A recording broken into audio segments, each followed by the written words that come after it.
자, 반갑습니다. 오늘 도시개발법 할 차례니까 페이지는 173페이지입니다. 페이지 173페이지. 딱 일단 그 도시개발법이라는 단어 딱 봤을 때 제일 싫어하는 파트예요. 그 중개사 시험 공부하는 파트 중에 여러분하고 직접적으로 이렇게 관련이 막 많지는 않은데 언젠가는 관련이 또 있을 과목인데 도시개발법 그러면은 느낌이 뭐 만든다는 뜻이에요. 당연히 신도시. 그러니까 기존의 도시가 아니었던 지역을 싹 밀겠다는 뜻이거든요. 그러니까 어디를 대상으로 하냐면 토지를 일단 대상으로 하는데 현재 개발이 안 됐던 미개발 지역, 미개발 지역을 일단 해당 도시에서 이렇게 A시라는 도시인데 지금 주거지역도 여기가 좀 있고 주거지역도 좀 있고 여기 상업지역도 있고 뭐 이렇게 도시화 돼 있는 지역이 있는데 근데 여기 지역 외에 부족해서 여기 시골 같은 데 있는데 여기 지역을 새로 한번 도시로 만들어 볼까? 그러면 제일 먼저 구획 정리를 해야 돼. 이렇게 구획 정리를 해야 돼. 기존에 있던 산들론을 깎은 다음에 제일 먼저 뭐 깔았죠? 지금 제가 선 근 게 뭐 깐 것 같아요? 도로 깐 것 같죠? 도로 깐 다음에 도로 깔았어. 근데 도로를 여기는 2차선으로 할 거냐 4차선으로 할 거냐 정해야 될 때 보통 상업지역이 도로가 넓어야 돼? 주거지역이 넓어야 돼? 상업지역이 넓어야 돼. 그럼 이 구역을 지정해 놓고 어떤 거로 만들 건지 무슨 단지를 만들 건지 어떤 시가지로 조성을 할 건지를 정해야 돼요.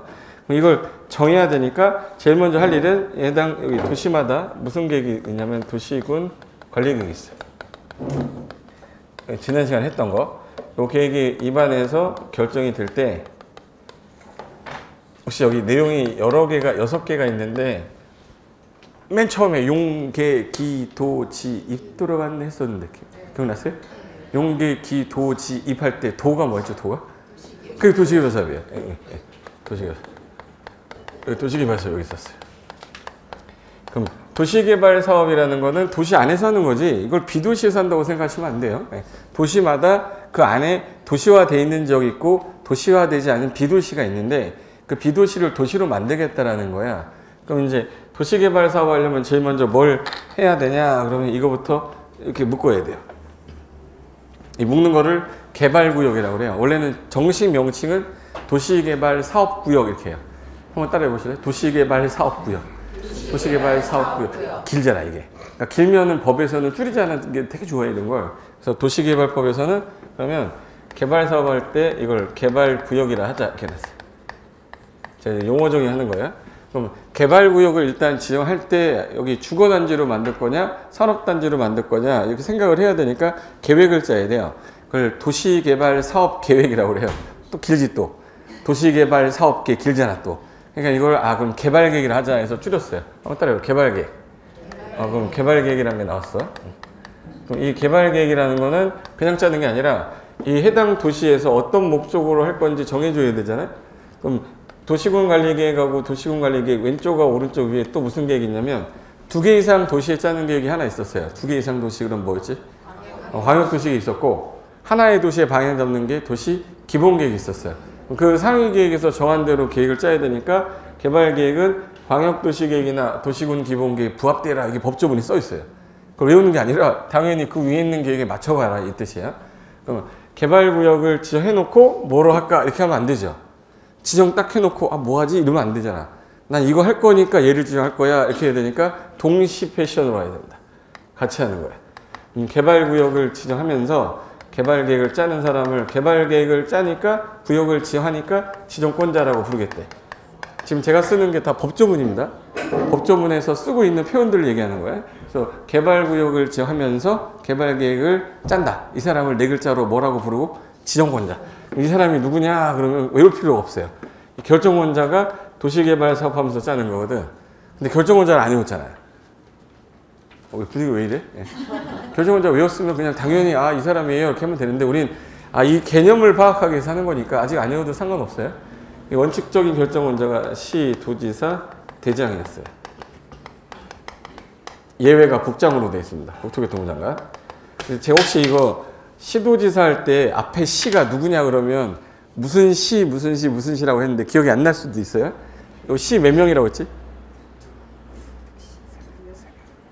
세 명인데 기억이 안 나죠. 여기 무슨 시 줄여서 시도의사 내가 이렇게 했었거든. 분명히 여기다 놓고 했었어.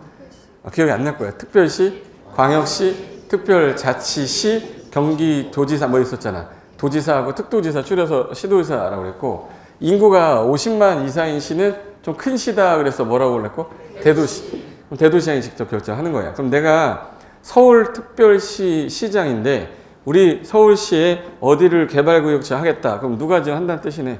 서울시장이 지정한다는 뜻이에요. 서울시장이 지정하는데 이게 국가계획 관련돼서 중요한 겁니다. 그럼 누가 나서야겠네. 국가계획이면 어느 분으로 올라가야죠? 그럼 그때 예외는 국장이 하겠다 해서 5가지가 있어요. 이 5가지에 해당이 될 때만 국장이 지정하겠다. 그럼 개발구역을 지정하면서 개발계획을 짰어요. 그럼 이제 개발계획 짤 때 무슨 도시로 만들겠다라는 어떤 방향 제시해야 되고, 사업할 사람을 정해야 되니까 사업하는 사람을 뭐라고 부르면 되냐 여기서? 시행자라고 그래. 그래서 도시개발사업 시행자 정해야 되는데, 이게 국가가 하는 경우도 있고 지자체가 하는 경우도 있고 뭐 공사가 하는 경우도 있고 지방공사 하는 경우도 있고 우리가 하는 경우도 있어요. 토지 소유자나 조합이나 수도권의 이전 법인이나 뭐 여러 가지 있는데, 걔네들을 통칭해서 시행자로 지정받을 수 있는 자인데, 이분을 누가 지정해 준다는 얘기냐면 이 지정해 주신 분이, 애야 네가 해. 그럼 이제 시행자는 누구한테 가서 충성해야겠네. 지정권자. 그래서 이 법에서는 권한자가 되기 쉬운 게, 누구한테 인가받아요? 그럼 다 지정권자예요. 외워야 돼? 안 외워도 돼? 안 외워도 돼. 근데 나올 때마다 누구냐고 시험에서 계속 물어봐. 그럼 뭐 말 안 해도 지정권자겠지. 이렇게 하는 사람하고 누구더라? 고민해서 외우는 사람하고는 천지 차이인 거지. 왜 전체적인 내용에 시행자를 지정해 주신 분이 이분인데 갑자기 딴 사람한테 인가를 받으라면 말이 안 되는 거잖아. 그죠? 그럼 이제 시행자 정해졌고 시행 방식도 정해야 된다.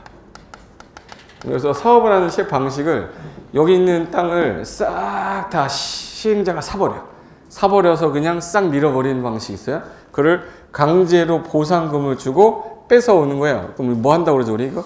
그럼 수용 방식이라고 그래요. 근데 수용하려고 그랬는데 땅값이 너무 비싼 거예요, 여기가. 다른 지역에 비해서 너무 비싸면 수용할 수가 없어요. 그러면 소유자들을 너 잠깐만 나가 있어.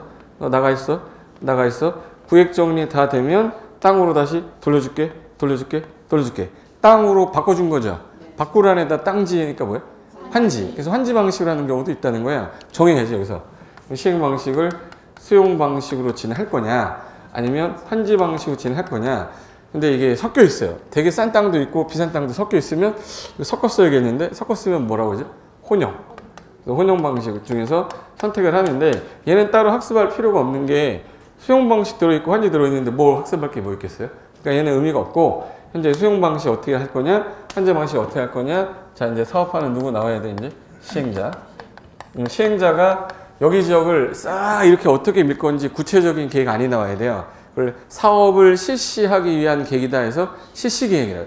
단어가 여러분이 평상시 듣지 않던 단어들이에요. 친구랑 막 뭐 얘기하다가, 연예인 얘기하고 드라마 얘기하다가 개발계획 딱 그러면 기분이 어때요? 미친 거야 아니야? 막 그런 표현 써본 적이 없기 때문에 어색한 거예요. 저도 뭐 친구들하고 얘기하는데, 제가 직업이 이거잖아요. 근데 이거 관련된 얘기 안 해요. 왜? 관심도 없고 못 알아듣거든. 왜? 갑자기 애들이 그래요. 너 부동산 쪽 있으니까 나 이번에 아파트 어디 살려고 그러는데 사야 되냐 말아야 되냐. 그러면서 여기 새로 신도시 뭐 개발된다는데 이런 말 나오면 내가 이 얘기를 해야 되잖아요. 이 얘기를 해도 걔네들이 알아들어요? 못 알아들어요? 못 알아들어요.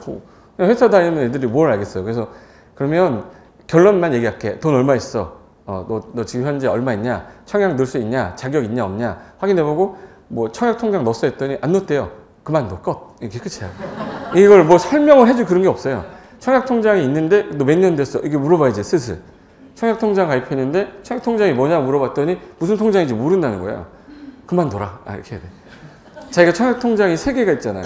옛날에 3개 늘어났을 거 아니야. 지금은 하나로 통합됐지만 옛날엔 청약 저축이 있었고 청약 예금이 있었고 부금이 있었어요. 근데 지금 분양하는 데가 LH에서 분양하는 건데, LH가 분양하는 거는 청약 저축 통장이 있어야 돼요. 청약 예금 부금은 민영주택 받는 거야. 근데 얘는 지금 현재 뭐 어쨌든 물어봤는데, 그럼 청약 통장 자체가 없으면 이제 끝난 거죠. 일단 못하는 거고, 있는데 청약 저축 통장이었다 그러면 LH 쪽이랑은 맞는 거니까 일단 넣어야 되는데, 경쟁률이 뭐 10대 1 정도 나오면 안 될 거야. 다른 거 준비해. 이렇게 하면 되고, 재수 좋게 됐다. 그럼 이제 그걸 계약을 하고 나서 조만간 이제 프리미엄이 붙을 거 아니에요? 친구한테 팔아야 된다고 얘기해. 팔지 말라고 그래야 돼? 팔지 말라고 그래야 돼요. 서울은 투기과외주구라 전매가 금지가 돼 있어요, 현재. 투기과외주가 묶여 있어서. 근데 이런 말을 하면 이해가 되냐, 이 말이지. 평상시에 회사만 다니고 일만 하던 사람이 어떻게 이해가 돼요? 근데 이쪽 분야에 있는 사람들은 그게 일이잖아요. 투기과외주니까 일단 다른 데 피해서 다른 데 청약 넣자, 이렇게 가야지. 서울에다 넣어야 돼요? 의정부에다 넣어야 돼?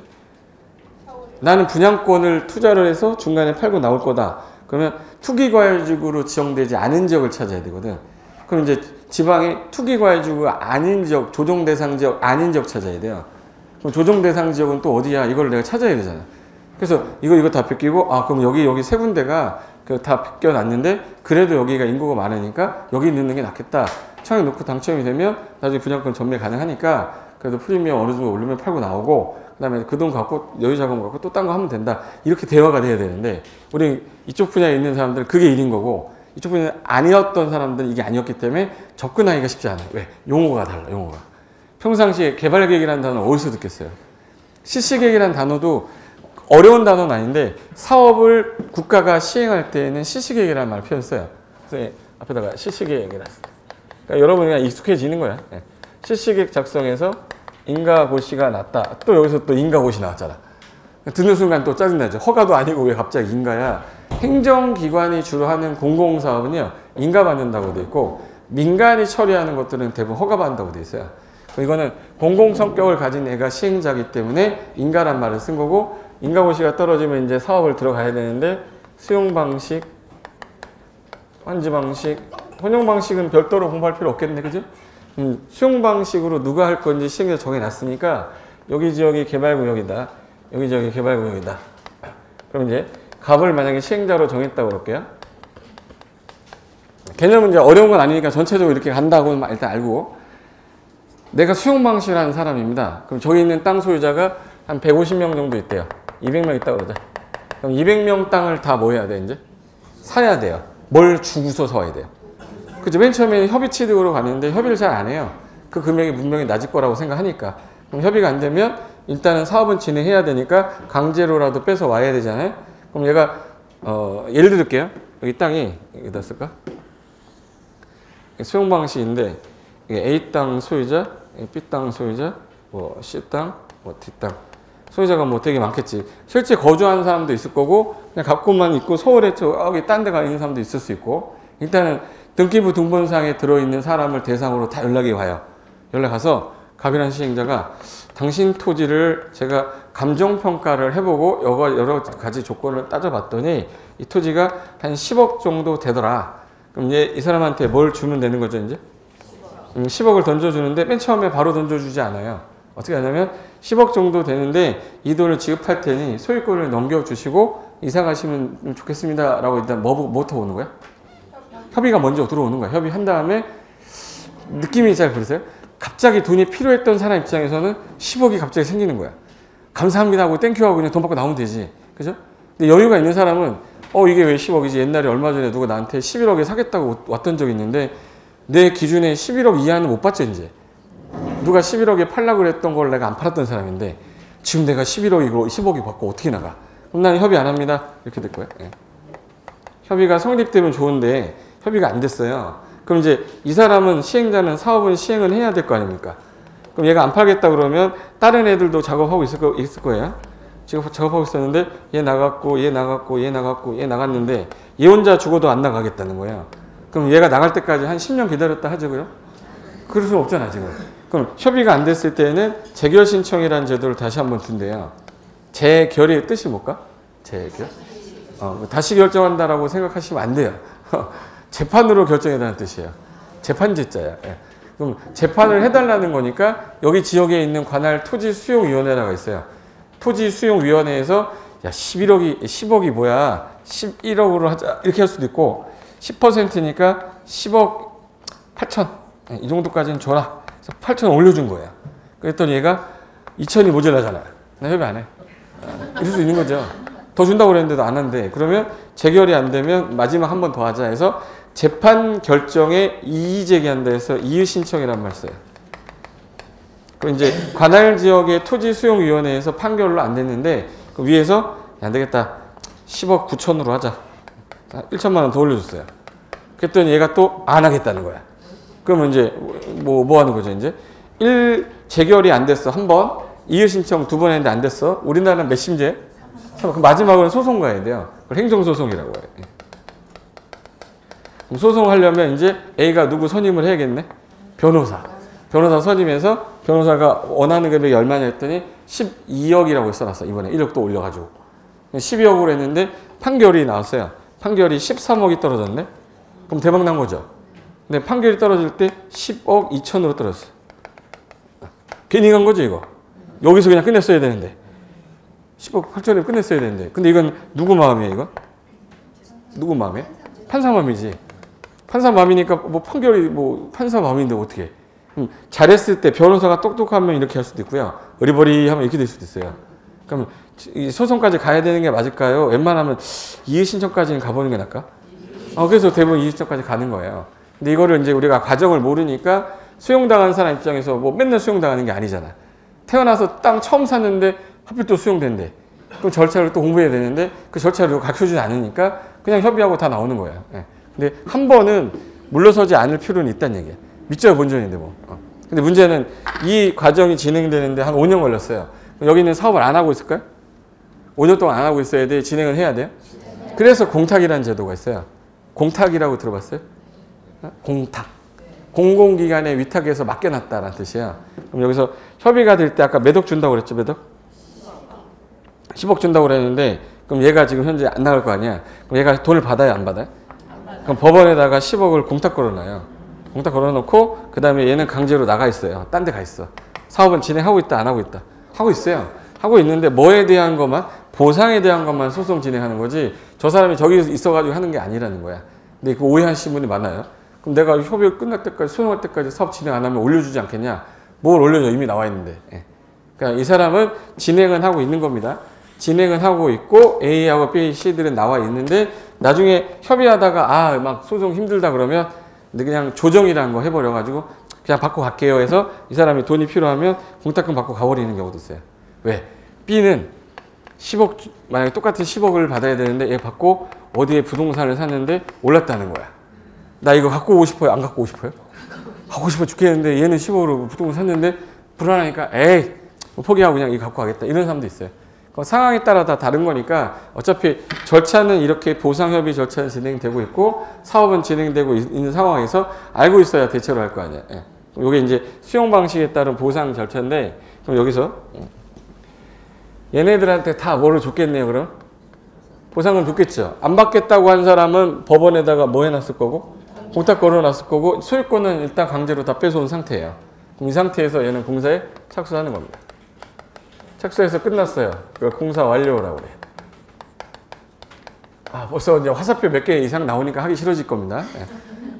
그냥 착수했다 이거고 끝났다 이거야. 뭐 어려운 거 아닙니다. 근데 사업을 제대로 했는지는 아직 확인이 안 된 상태잖아요. 그러면 이제 제대로 사업 구획이 정리가 잘 됐는지 원하는 계획 목적대로 맞췄는지에 따라 중간검사 받으셔야 돼요. 중간검사를 받았는데 제대로 돼 있는 거예요. 그럼 이제 공사 끝났어요 라고 알려줘야 될 거 아니에요? 그걸 공사 완료 공고라고 합니다. 공사 완료 공고. 공사 완료 공고. 공고가 됐으니까 다음 날부터는 개발구역이란 말 쓸 필요가 없겠죠. 그럼 다음 날부터는 개발구역은 해제된 거로 본다. 이렇게 해서 끝나는 거예요.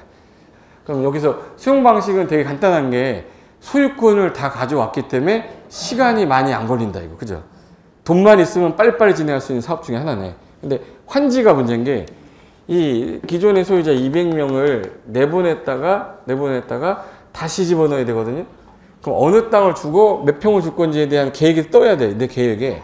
그래서 얘네는 계획을 하나 더 짜세요 라고 그래서 환지 계획이라는 게 나와요. 계획이 지금 3개 나왔어 지금. 실시계획까지 개발계획. 벌써 하기 싫어졌죠. 벌써 계획이 3개 나와버리니까 머릿속에 이렇게 넣는 거야. 도시개발 사업하겠다 큰 그림 그리는 거 무슨 계획? 개발계획. 그럼 이거 구획을 정리를 어떻게 할 건지에 대한 계획 짜는 건 실시계획. 구획은 정리했는데 애들이 나갔다 들어오는데 무슨 방식이에요? 그럼 어떻게 구성하겠다는 설계를 해야 된다. 그 설계에 관한 계획을 뭐라고? 환지계획. 그럼 얘가 인가 받으면 그때 착수하는 거예요. 그럼 얘가 A라는 애가 기존에 50평이 있었대요. 그럼 얘가 나중에 다시 받을 땅이 102번지로 정해놨대요. 102번지 정해놨는데 50평 있던 애가 50평 받을 수는 없을 거야. 왜 없을 거냐? 기존의 도로 2차선 도로였는데 도로가 확장될 수 있죠. 새로 도로가 개설될 수도 있고 공원도 생길 거고 학교도 생길 거고 그러면 땅이 면적이 쓸 수 있는 공간이 많아져요? 줄어들어. 근데 기존의 땅값이 평당 100만 원인데 끝나고 나면 평당 500이 된다는 겁니다. 그럼 땅값이 몇 배가 뜬 거예요? 그럼 자기가 1억짜리 땅이 있었는데 그대로 받으면 5억이 된다는 얘기잖아요. 5배 뛰었으니까. 그럼 그걸 받았으면 자 이제 사업하는데 들어갔던 비용 당신도 내세요. 그러면 돈 내라 그러면 돈 내요? 돈 안 내요?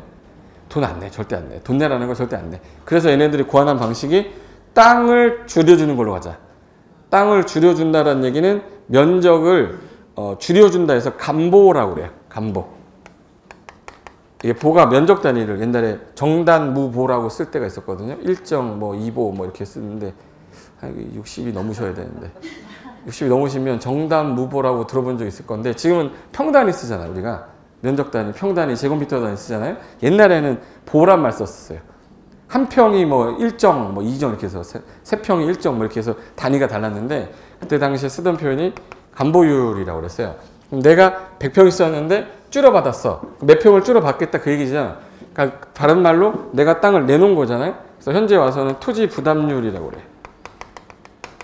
토지 부담률은 땅을 내놨다는 거야. 100평 내놓고서 50평 받았다. 그럼 나는 얼마를 내놓은 거네? 100평짜리였는데 50평을 받았어요. 그럼 얼마 내놓은 거야? 50%. 그래서 간보율이 50%다. 그러면 얘 50평짜리였으면 얼마 받아야 되는 거네? 25평 받아야죠. 그럼 만약에 1000평 있던 애는 500평 받아. 그 계획을 짜는 거를 환지 계획이라고 한다고. 그래서 B는 어디로 가라. C는 어디로 가라. D는 어디로 가라. 근데 그 와중에 안 받겠다고 하는 애도 있을 수 있죠. 자기는 이 돈 가지고 딴 데 가서 사업하겠다 하는 애도 있을 거란 말이에요. 그럼 여기서 환지를 정할 때 환지로 정하지 않았다. 환지로 지정하지 않았어요. 환지로 지정하지 않았다. 뭐라고 부르면 되겠네? 환지 부지정이라고 그래요. 그러니까 환지로 지정하지 않았다는 얘기는 뭐 받고 떠난다는 얘기네? 돈 받고 떠난다는 얘기죠. 그래서 환지를 지정하지 않고 돈 받고 떠나는 애도 있고 이런 애들을 배분해 가는 계획을 짜겠다. 이거를 환지 계획이라고 그래요. 그래서 인간하면 공사에 착수하고 끝났어요. 공사 뭐라고 그러면 되죠? 컨닝해도 돼요? 공사 완료. 공사 완료되면 무슨 검사 받아야겠네? 준공검사. 준공검사 끝났네요. 그럼 공사 완료 뭐 하면 돼? 공고. 공사 완료 공고 됐으면 근데 얘네들 문제가 생겼어. 애들 나가 있어요? 들어가 있어요? 그럼 들어오세요라고 하는 걸 환지 소유권 이전 처분에서 환지 A야 너 102번지 그때 가기로 작성한 거 그 소유권 가져가라고 해서 소유권 이전 고시해야 돼요. 그걸 환지 처분이라고 합니다. 환지 처분하면 환지 처분 공고한 날 가져가는 게 아니라 다음 날 개발구역의 소유권을 확정시키고 개발구역이란 말 쓸 필요가 없겠네. 그래서 여기에서 끝나는 거예요. 그래서 저기 맨 앞에 제일 먼저 한 게 개발구역 뭐 한 거죠? 개발구역 뭐부터 했어요? 지정했죠. 그럼 지정했으면 누구 정해야 돼요 이제? 시행자. 시행자가 짜는 계획은 CC계획. 그거 나와서 수용 방식으로 하게 되면 사면 되는 거고 환지 방식이면 뭘 짜야 되고요? 환지계획 짜고 끝나고 나면 그 공사 완료 공고된 날에 무슨 날에? 다음날 해제되는데 환지 방식은 가져가라라는 절차가 하나 더 있다. 환지 뭐라고 해? 처분. 그 날에 무슨 날에? 다음날. 이렇게 진행되는 형태를 도시개발 사업이라 한대요. 그래서 거기 교과서에 페이지 174페이지 한번 봐보실래요? 174페이지 보시면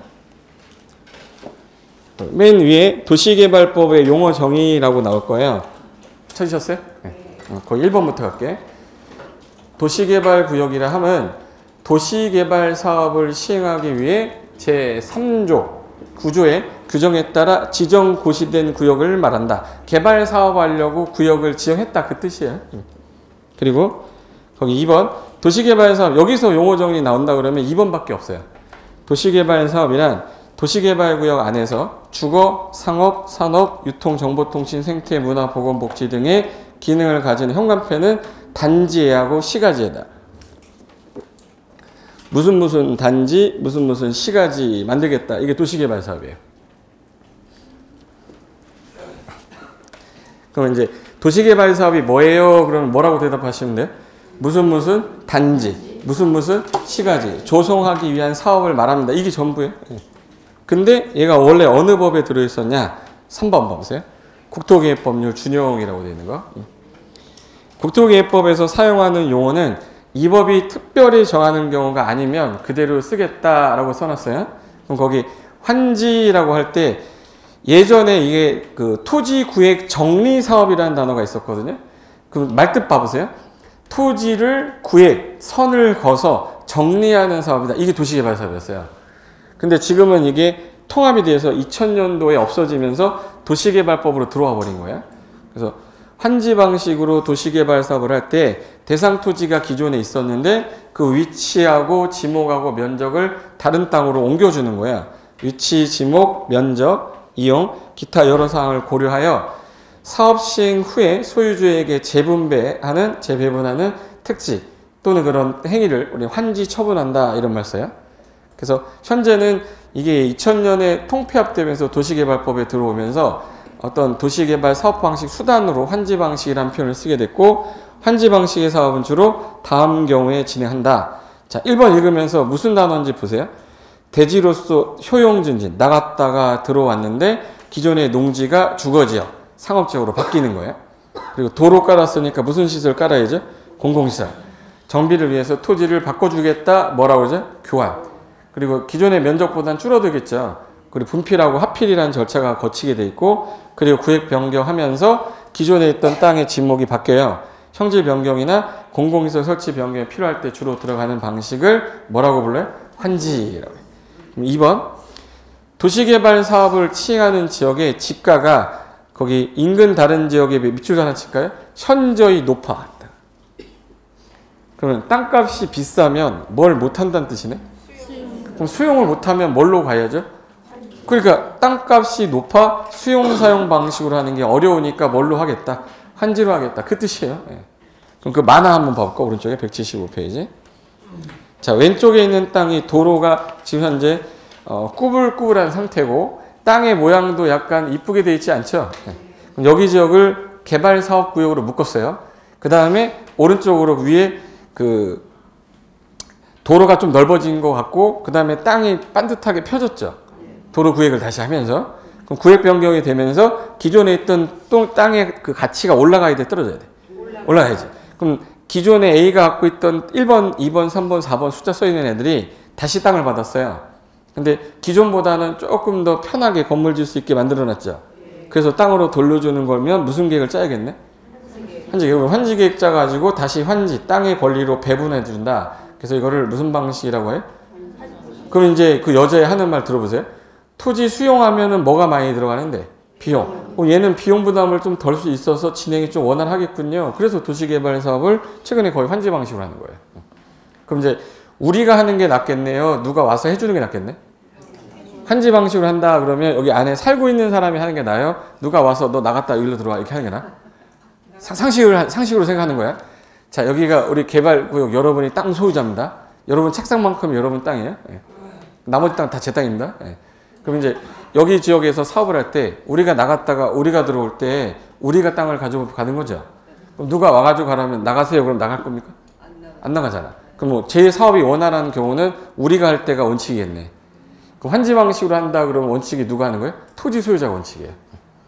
토지 소유자가 너무 많으면 뭐 설립하면 되겠네? 조합. 그래서 전부를 환지 방식으로 할 때는 원칙이 토지 소유자 조합이다. 이게 법 조문이에요. 예. 걔네들이 그냥 이성적으로 만들어 놨겠죠. 야, 도시개발을 환지로 하는데 누가 와서 나가라 그러면 나가겠냐. 그럼 원칙은 누가 하는 게 맞겠다. 토지 소유자나 조합. 그럼 이제 여기서 하나 문제가 생긴 게 하나 볼까요? 자, 여기 봐봐요. 여기 군자지구라고 써 있는 거 보이세요?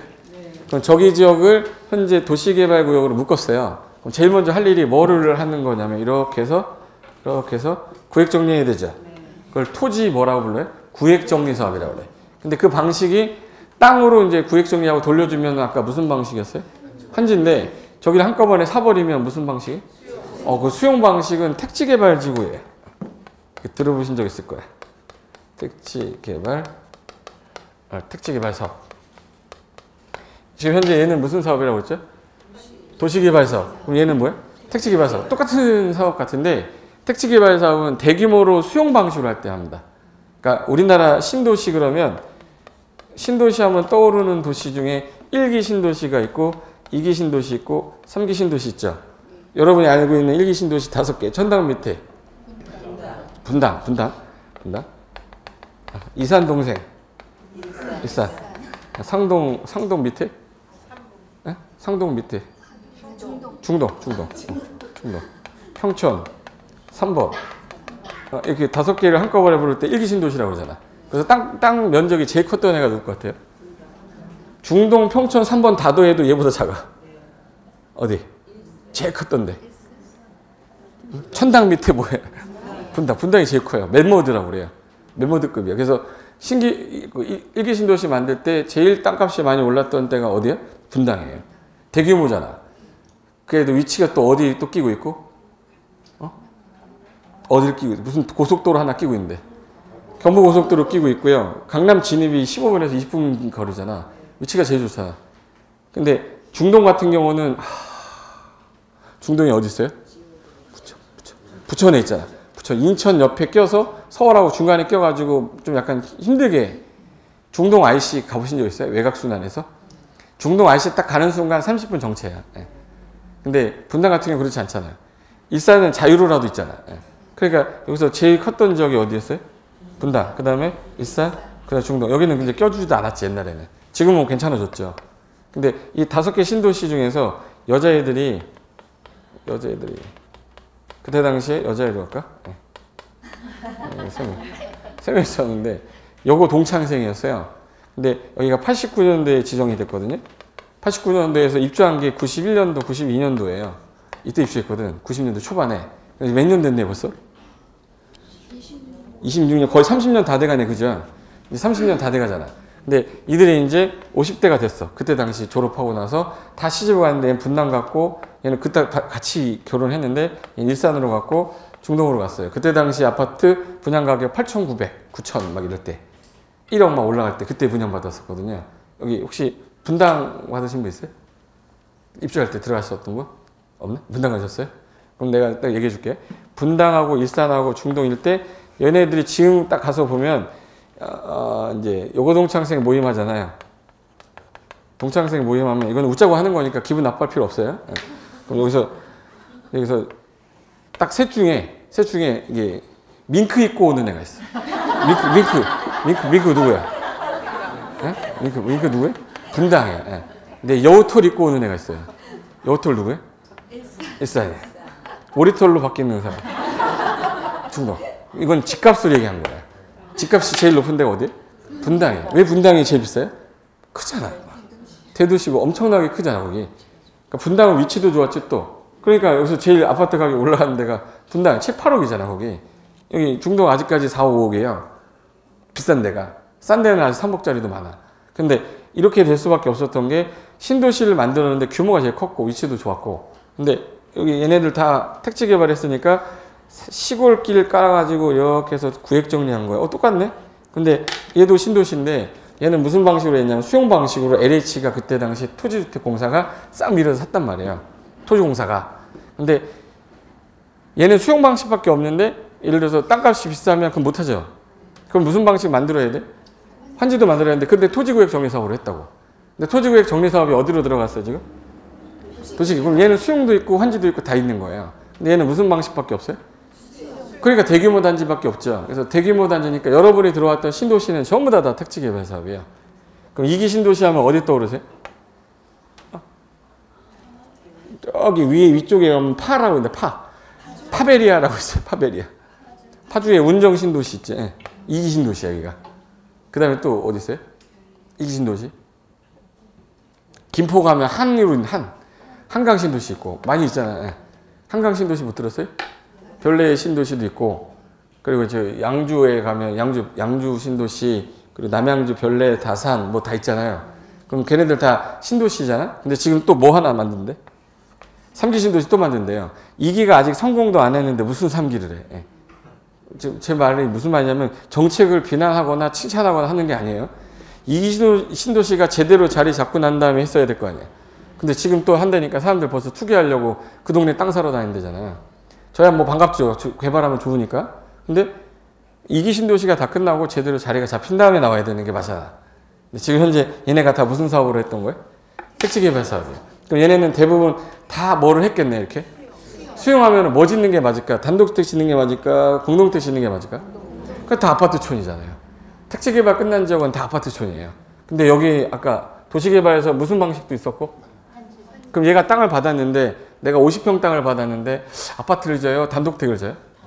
그러니까 얘 같은 경우는 개인 토지가 나오잖아요. 그러니까 얘는 아파트도 있고 뭐도 있어요? 단독주택도 있고 섞여 있어요. 그래서 신도시를 만들 때 환지 방식으로 하는 지역들은 대규모 아파트가 아니라 소규모 부지에 뭐 이렇게 단독주택 부지거나 이래요. 예. 근데 수용 방식으로 하면은 뭐가 되겠네? 대규모 아파트 단지요. 나중에 사업이 끝나는데 집단적으로 조성하겠다. 그 무슨 방식? 수용. 땅값이 비싸서 안 되겠다. 토지를 바꿔줘야겠다. 뭐 환지. 그런 말들을 쓰게 되는 게 이 배경 때문에 그래요.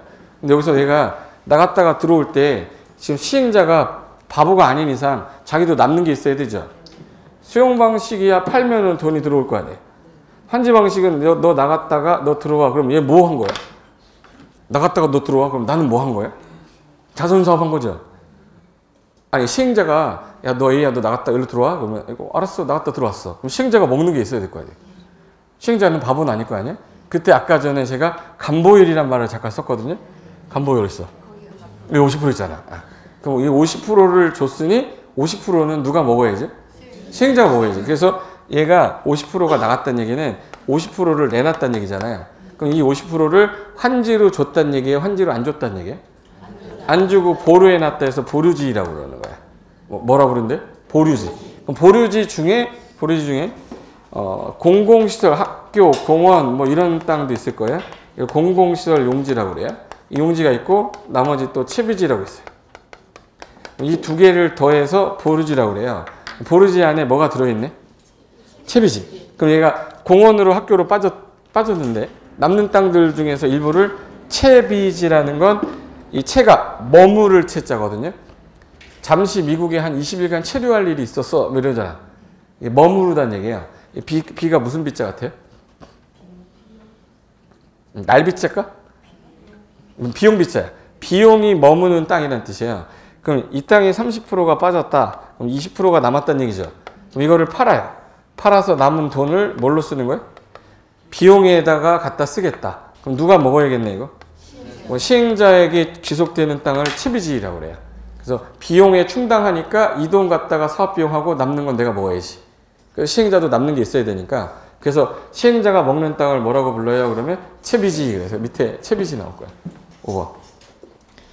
도시개발 사업을 환지 방식으로 시행하는 경우에 옛날에는 뭐라 불렀다고요?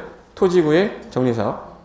해당 사업에 필요한 재원을 좀 확보하자 사업주가 토지 소유자로부터 취득하여 처분할 수 있는 토지를 말하는데 도시개발 사업을 환지 방식으로 시행하는 경우에 시행자가 사업에 필요한 경비에 충당하거나 사업계획에서 정한 목적으로 사용하기 위해 일정한 토지를 처분할 수 있게 해줬어요. 팔아먹게.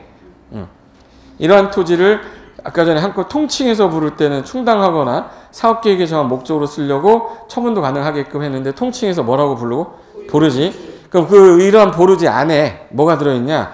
공공시설 용지로 쓰는 땅이 있고 나머지 부분은 뭐라고 한대? 채비지. 즉 시행자가 경비 충당을 위해 매각 처분할 수 있는 토지가 바로 채비지다. 그래서 그 만화 한번 봐보세요. 왼쪽에 있는 만화 그림이 그 산들 논 표시예요.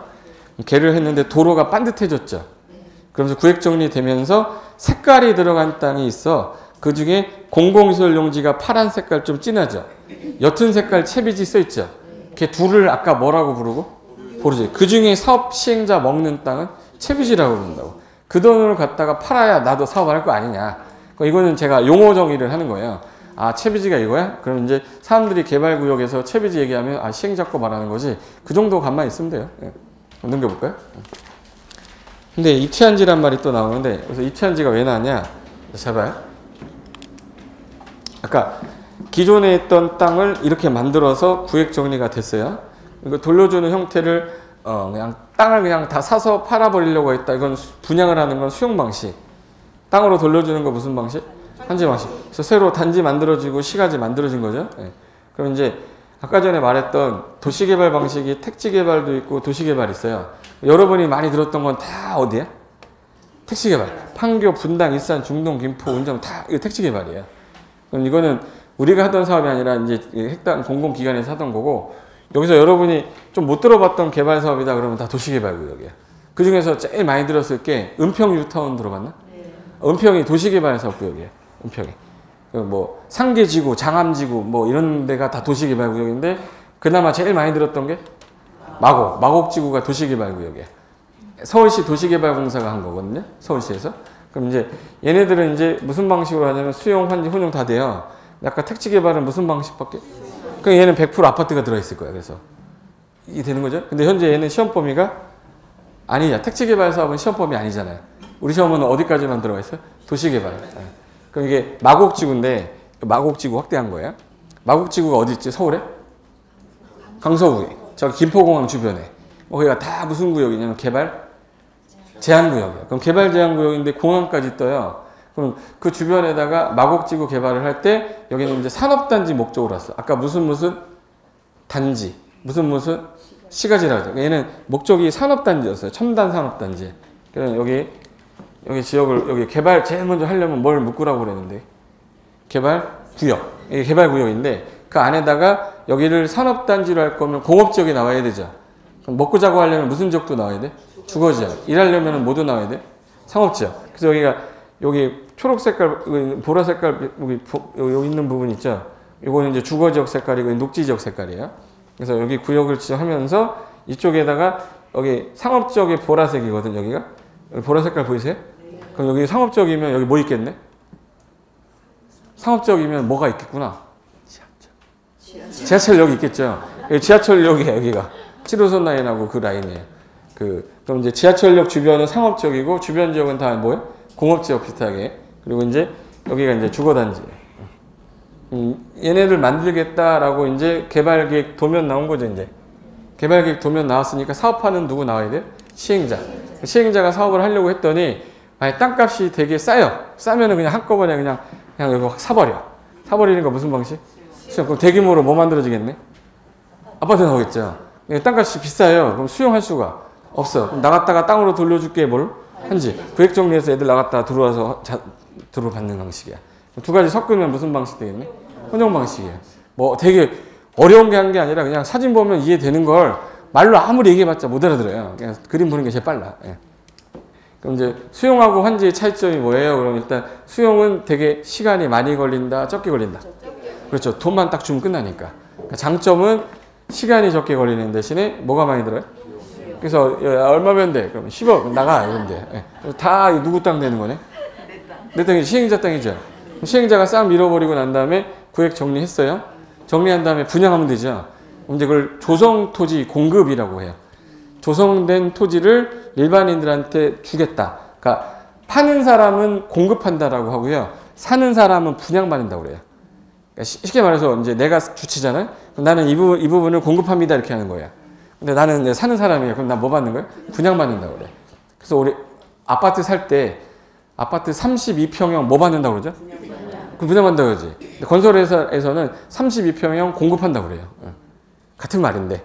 그러니까 아파트 분양 면적 32평형이란 말 쓰죠.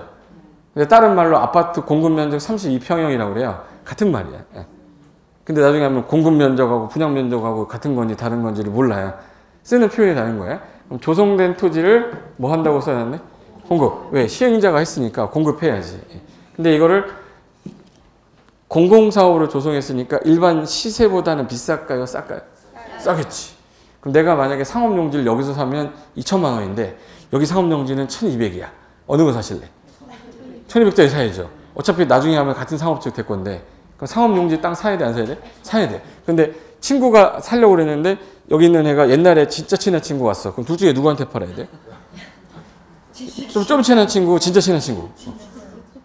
이게 공공사업이야? 공사업이 아니잖아요. 그럼 얘 말고 모르는 애가 왔어. 그럼 모르는 애한테 줘야 돼? 형평성을 주고? 아니죠. 그럼 야, 너 우리가 1200에 분양할 건데 니네들 그럼 그 금액 써봐. 이렇게 해요. 금액 썼더니 얘 1300, 얘 1400, 얘 1700 썼대. 누구 주면 돼?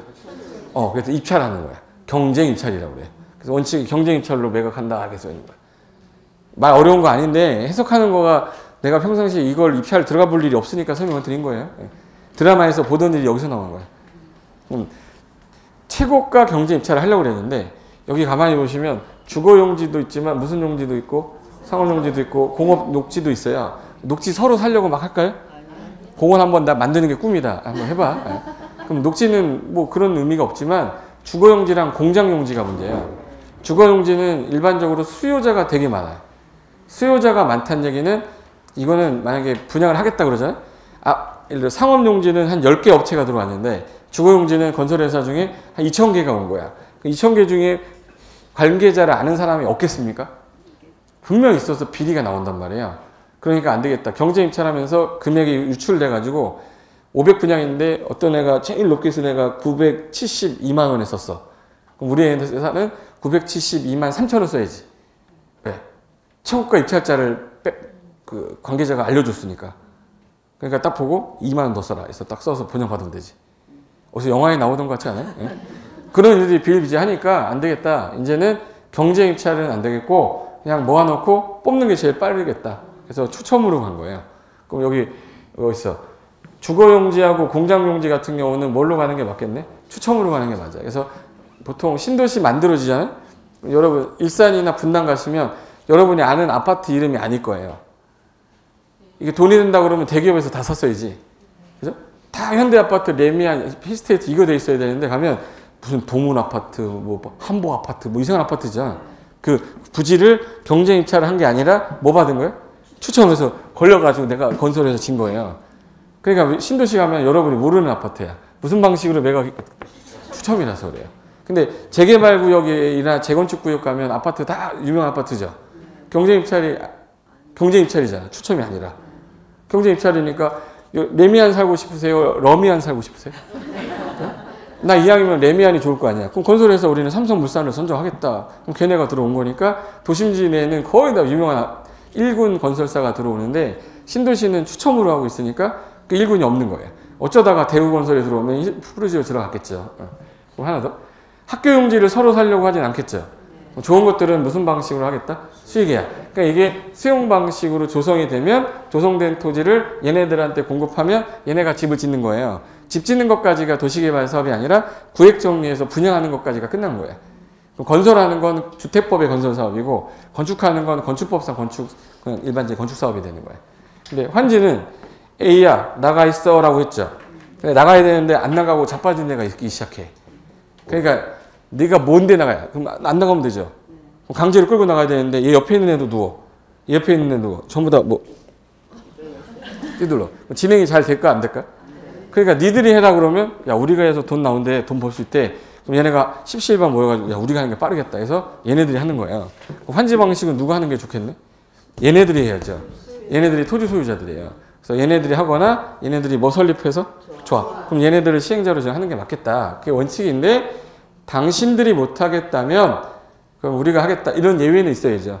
그래서 환지 방식은 A가 나갔다가 이 땅 받고 B가 나갔다가 이 땅 받고 그럼 이걸 주기 위한 계획을 아까 짜라고 그랬잖아요. 그 계획을 뭐라고 부른다고요? 환지 계획. 근데 줄여받아요? 더 크게 받아요? 그러니까 환지가 줄어든다 해서 50% 준 거 보이시죠? 이걸 아까 토지로 부담했다 그래서 토지 부담률. 다른 말로 감보율이라고 해요. 근데 얘가 만약에 100평 있었어요. 근데 몇 프로를 받아야 되는데? 그럼 100평 있던 애가 50평 받으면 제대로 받았죠. 그럼 이걸 적응환지라고 그래요. 근데 10평을 덜 받았네? 덜 받았으니 덜 환지는 그렇잖아. 그래서 감환지라고 그래요. 예. 그럼 얘는 10평을 더 받았죠. 더 받으면 증에서 받았잖아요. 증환지라고 그래요. 표현하는 걸 얘기하는 거예요. 그러니까 100평 있던 애가 50평 받았다. 감보율이 50%인데 제대로 받았다 뭐예요? 적응환지. 덜 받았으면 감환지. 더 받았으면 증환지. 나 안 받을래요. 돈 주세요. 환지. 부지정이에요. 근데 땅을 땅으로 받아야 환지인데 건물로 주는 경우 있어요. 그럼 땅이 아니라 건물로 받았으니까 이체적 권리 변동이죠. 무슨 환지라고 해요? 이체환지. 그래서 표현이 지금 현재 이런 표현을 쓰는 거라고. 그리고 땅 돌려주지 않은 걸 통칭해서 아까 보류지라고 그랬죠. 그게 빚금 있는 거는 사업비용 충당용이래. 뭐라 불래? 채비지. 나머지는 공공시설 용지라고 그래요. 이게 이제 환지 방식에 쓰는 표현인데 수용 방식하고 환지 방식 이렇게 진행이 된다까지만 아시면 되는 거예요. 그럼 이제 수용 방식의 절차 아까 막 제가 순서 막 썼었죠. 환지 방식이 복잡해요. 수용 방식이 복잡해. 환지 얘는 환지 계획이라는 게 있고 환지 처분이라는 게 있잖아요. 그러니까 복잡하니까 시험 문제에서 내면 어디가 조금 더 어려운 거예요? 환지가 어려워요. 예. 환지 예정지라는 것도 나오고 하니까 전체적인 개념 잡고 그 다음에 무슨 내용인지 하나하나 들어가면 되는데 거기 6번에 뭐라고 써있네? 입체한지라고 돼 있죠. 입체한지라는 거 아까 땅을 땅으로 받지 않고 뭘로 받은 거? 건물. 그 그림 봐보세요. 거기 왼쪽에 있는 땅이 있었던 소유자가 땅으로 안 받고 오른쪽에 건물하고 토지에 대한 지분 받았죠. 이걸 이제는 입체환지라고 한대요. 그래서 그 여자애가 입체환지란 환지 방식의 개발 사업의 시행 시에 건축물의 일부 공간, 토지 공유 지분 형태로 다시 받는 형태의 환지를 입체환지라고 합니다. 그래서 그 위에 거기 입체환지 한 20줄 정도 써 있잖아요. 그 말이 이 그림을 표현한 말을 말로 써놓은 거예요. 한번 읽어보시면 될 거고. 그 다음 밑에 7번에 조금 전에 50%를 내놨다. 토지 뭐라고 그랬죠? 토지로 내놨다. 토지 부담률이죠. 감보율이라고 그러죠. 그래서 밑에 7번 토지 부담률 감보율인데 이거 계산을 어떻게 할 거냐? 그럼 이거는 잠깐 쉬었다가 토지 부담률 설명드릴게요. 잠깐만 쉬겠습니다.